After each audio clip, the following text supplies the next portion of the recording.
We think we have endless options.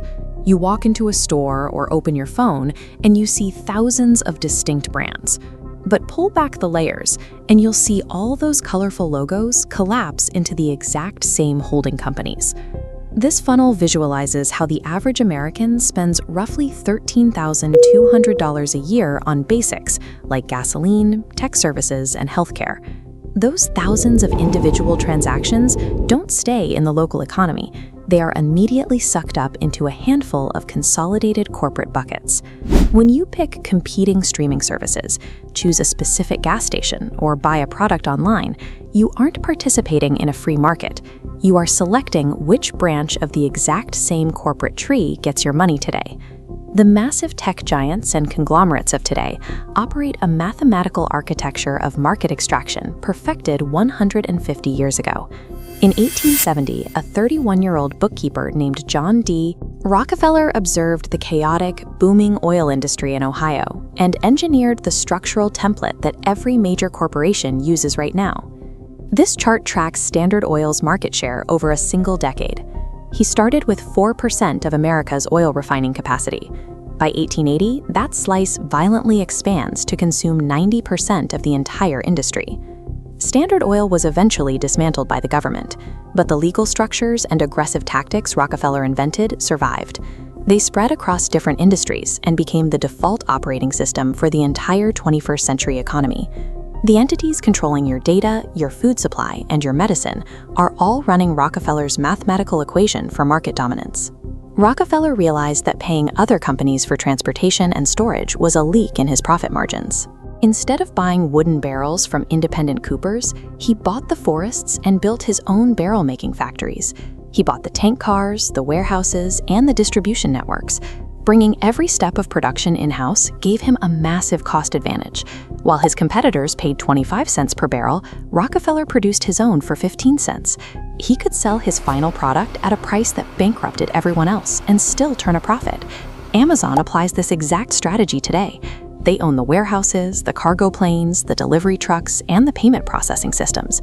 They even own the cloud computing infrastructure, Amazon Web Services, that host the websites of their direct retail competitors. Whoever owns the absolute foundation of the supply chain dictates the survival of everyone else in that market. This animation illustrates horizontal consolidation. In 1872, Rockefeller systematically approached every competing refinery in Cleveland. If they refused his buyout offers, he intentionally dropped the price of his oil below the cost of production, bleeding money until the competitor went bankrupt. He presented a brutal binary choice: sell your operations for fair market value, or refuse and be economically annihilated. Within 3 months, he controlled 25 of Cleveland's 26 refineries. Modern tech monopolies execute this exact maneuver. Amazon monitors the sales cost. Meta saw existential threats in Instagram and WhatsApp and bought both of them before they could fragment the social media landscape. Horizontal consolidation operates on the premise that you are not competing to win a share of the market. You are systematically buying the market itself. By the 1880s, Rockefeller's total grip on the American energy sector made him a primary target. The public despised his tactics, and state legislatures began drafting laws specifically designed to dismantle his empire. His lawyers engineered a new legal entity, the trust, a paper entity existing solely to hold the stock of operating companies. By fragmenting ownership into these distinct units, Rockefeller maintained absolute national control while technically complying with state borders. Alphabet is a holding company that owns Google and YouTube. JP Morgan Chase is a holding company owning various banks and investment arms. They are direct descendants of the Standard Oil Trust. The modern corporate holding structure was engineered from the very beginning to obscure total control and outmaneuver government regulators.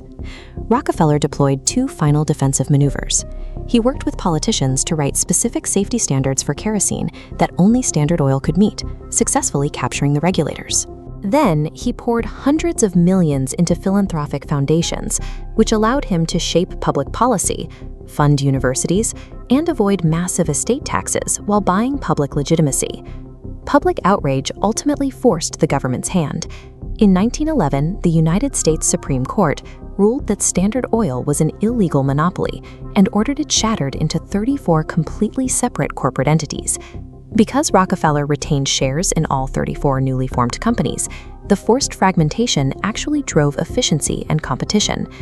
The descendants of Standard Oil, which eventually became Exxon, Mobil, and Chevron, dominated their regional markets, tripling Rockefeller's net worth in the process. Antitrust legislation didn't kill the monopoly. It forced the underlying system to decentralize, scatter across the economy, and adapt to survive. There is an uncomfortable truth about the Rockefeller system. It is incredibly difficult to dismantle because it is ruthlessly, undeniably efficient. This chart shows the exact impact of that efficiency. By consolidating the entire supply chain, Standard Oil drove the price of kerosene down from 58 cents a gallon to just 8 cents, an 86% reduction that made lighting affordable for the average American household. We experience that exact same benefit today. It is why you get packages delivered to your door in 2 days, why you get complex questions answered in milliseconds, and why global logistics operate with such low friction. Rockefeller genuinely believed that competition was a sin.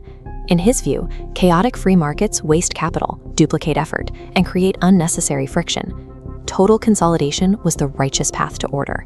We are locked into a grand trade-off.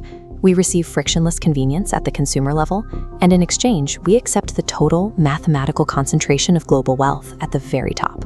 Escaping this architecture is functionally impossible. You cannot boycott the deep logistics networks, the payment processors, or the cloud servers that the entire modern world relies on to function. If you cannot break out of the system, the pragmatic response is to understand its mechanics and position yourself to benefit from it. The people who extract wealth from this model do so by holding equity. By owning shares in the dominant holding companies that run these sectors, you transition from a class being extracted from to the class doing the extracting. John D. Rockefeller died in 1937, but his cold, calculated corporate machinery is humming louder and faster than it ever did in the 19th century. The technological innovation of the modern era operates inside a 150-year-old structural cage, working exactly the way it was designed to.